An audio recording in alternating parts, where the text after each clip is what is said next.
ತರಗತಿಗೆ ಸ್ವಾಗತ.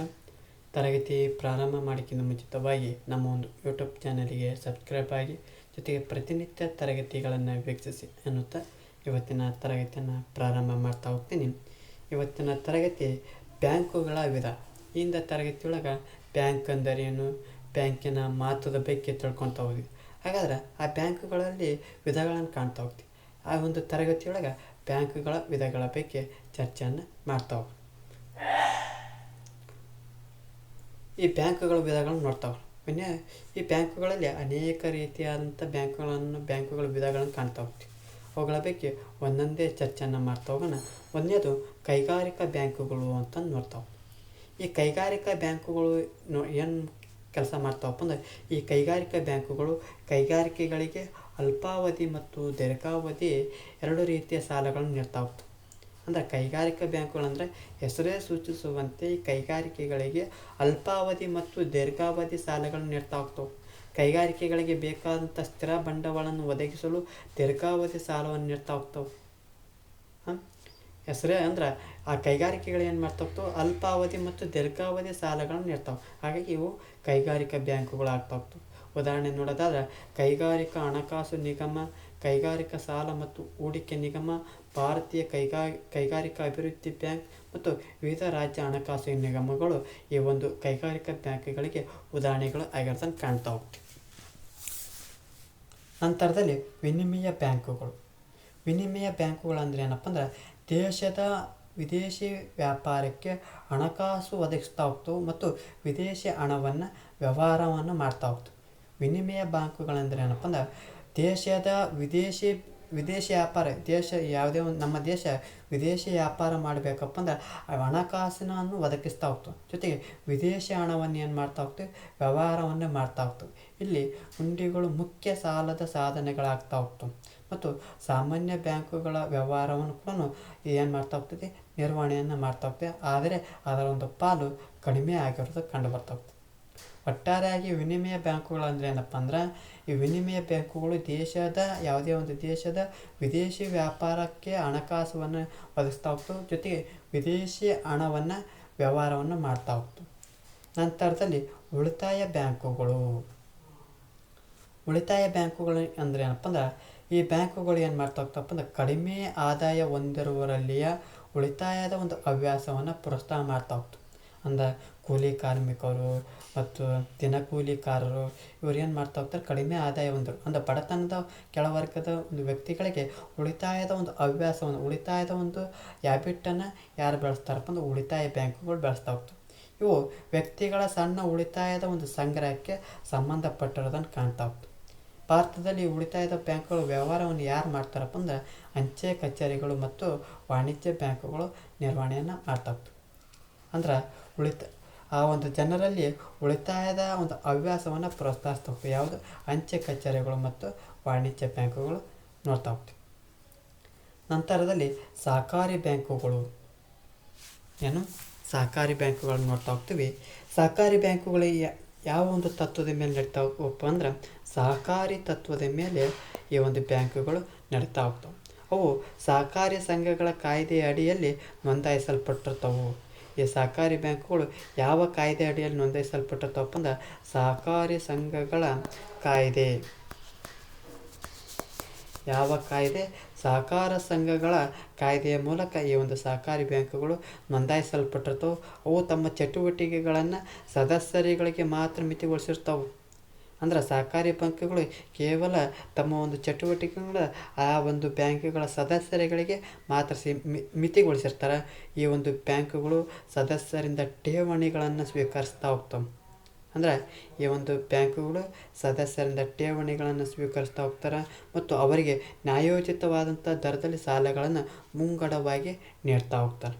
ಯಾರು? ಸಹಕಾರಿ ಬ್ಯಾಂಕುಗಳು. ನಂತರದಲ್ಲಿ ಭೂ ಅಡಮಾನ ಬ್ಯಾಂಕುಗಳು. ಐದನೇದು ಯಾವುದು? ಭೂ ಅಡಮಾನ ಬ್ಯಾಂಕುಗಳು. ಇವು ಕೂಡ ಸಹಕಾರಿ ಬ್ಯಾಂಕುಗಳಾಗ್ತಾ ಹೋಗಿರ್ತವೆ. ಇವು ಕೃಷಿಕರಿಗೆ ಜಮೀನಿನ ಆಧಾರದ ಮೇಲೆ ಕಾಲುವೆಗಳ ನಿರ್ಮಾಣ, ನೀರಾವರಿ, ತೋಟ ನಿರ್ಮಾಣ ಹಾಗೂ ಇನ್ನಿತರ ಶಾಶ್ವತ ಸುಧಾರಣೆಗಳಿಗಾಗಿ ದೀರ್ಘಾವಧಿ ಸಾಲವನ್ನು ನೀಡ್ತಾ ಹೋಗ್ತವೆ. ಭೂ ಅಡಮಾನ ಬ್ಯಾಂಕುಗಳು ಕೂಡ ಅವು ಸಹಕಾರಿ ಬ್ಯಾಂಕುಗಳನ್ನಾಗಿರ್ತಾವೆ. ಅವು ಏನು ಮಾಡ್ತಾ ಹೋಗ್ತಾವಪ್ಪ ಅಂದ್ರೆ ಕೃಷಿಕರಿಗೆ ಅಂದ್ರೆ ಜಮೀನಿನ ಆಧಾರದ ಮೇಲೆ ಕಾಲುವೆಗಳ ನಿರ್ಮಾಣ, ನೀರಾವರಿ, ತೋಟ ನಿರ್ಮಾಣ ಇನ್ನಿತರ ಶಾಶ್ವತ ಸುಧಾರಣೆಗಳಿಗಾಗಿ ಏನು ಮಾಡ್ತಾ ಹೋಗ್ತಾವಪ್ಪ ಅಂದ್ರೆ ದೀರ್ಘಾವಧಿ ಸಾಲವನ್ನು ನೀಡ್ತಾ ಹೋಗ್ತಾವೆ. ಹಾಗಾಗಿ ಇವುಗಳನ್ನು ಏನಂತ ಕರಿತಾವಪ್ಪ ಅಂದ್ರೆ ಭೂ ಅಭಿವೃದ್ಧಿ ಬ್ಯಾಂಕುಗಳು ಅಂತ ಕರಿತಾ ಹೋಗ್ತೇವೆ. ಯಾವ ಬ್ಯಾಂಕುಗಳನ್ನು ಭೂ ಅಭಿವೃದ್ಧಿ ಬ್ಯಾಂಕುಗಳಂತ ಕರಿತಾವಪ್ಪ ಅಂದ್ರೆ ಭೂ ಅಡಮಾನ ಬ್ಯಾಂಕುಗಳನ್ನು ಕರಿತಾ ಹೋಗ್ತೇವೆ. ನಂತರದಲ್ಲಿ ನೋಡ್ತಾ ಹೋಗ್ತೀವಿ ವಾಣಿಜ್ಯ ಬ್ಯಾಂಕುಗಳ ಬಗ್ಗೆ ನೋಡ್ತಾ ಹೋಗೋಣ. ವಾಣಿಜ್ಯ ಬ್ಯಾಂಕುಗಳು ಏನಪ್ಪ ಅಂದ್ರೆ ಈ ಸಾರ್ವಜನಿಕರಿಂದ ಏನು ಮಾಡ್ತಾ ಹೋಗ್ತೈತಿ, ಠೇವಣಿಗಳನ್ನು ಸಂಗ್ರಹಣೆ ಮಾಡ್ತಾ ಹೋಗ್ತೈತಿ. ಜೊತೆಗೆ ಆ ವಾಣಿಜ್ಯ ಬ್ಯಾಂಕುಗಳ ಪ್ರಮುಖ ಮೂಲ ಕೆಲಸ ಆಗ್ತೈತಿ ಏನಪ್ಪ, ಈ ವಾಣಿಜ್ಯ ಬ್ಯಾಂಕುಗಳ ಪ್ರಮುಖ ಮೂಲ ಕೆಲಸ ಏನಪ್ಪ ಅಂದ್ರೆ ಆ ಸಾರ್ವಜನಿಕರಿಂದ ಠೇವಣಿಗಳನ್ನು ಸಂಗ್ರಹಣೆ ಮಾಡೋದು. ನಂತರದಲ್ಲಿ ಆ ವಾಣಿಜ್ಯ ಬ್ಯಾಂಕುಗಳು ಸಂಗ್ರಹಿಸುವ ಠೇವಣಿಗಳ ಮುಖ್ಯ ವಿಧಗಳೆಂದರೆ ಚಾಲ್ತಿ ಖಾತೆ, ಉಳಿತಾಯದ ಖಾತೆ, ಮಧ್ಯತೆ ಅಥವಾ ವಾಯ್ದೆ ಠೇವಣಿಗಳು ಅಂತಂದು.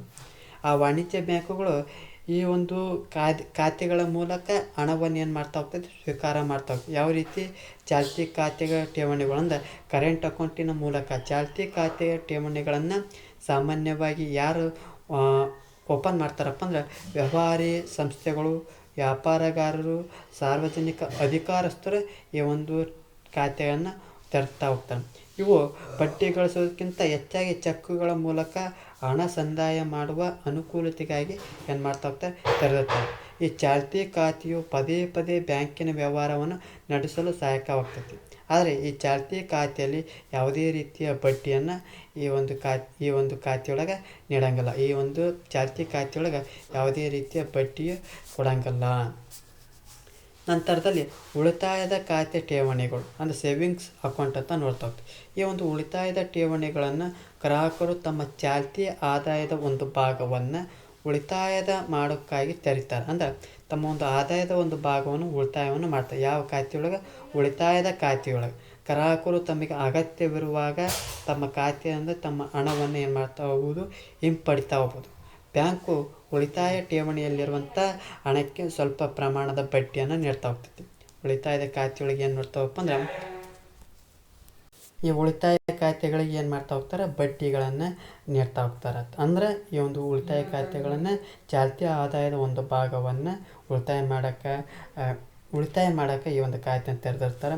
ಯಾವಾಗ ಅಗತ್ಯ ಇದ್ದಾಗ ಈ ಒಂದು ಅಗತ್ಯ ಇರುವಂಥ ಸಂದರ್ಭದಲ್ಲಿ ಈ ಖಾತೆಯಿಂದ ಹಣವನ್ನು ಏನು ಮಾಡ್ತಾ ಹೋಗ್ಬೋದು, ಹಿಂಪಡಿತಾ ಹೋಗ್ಬೋದು.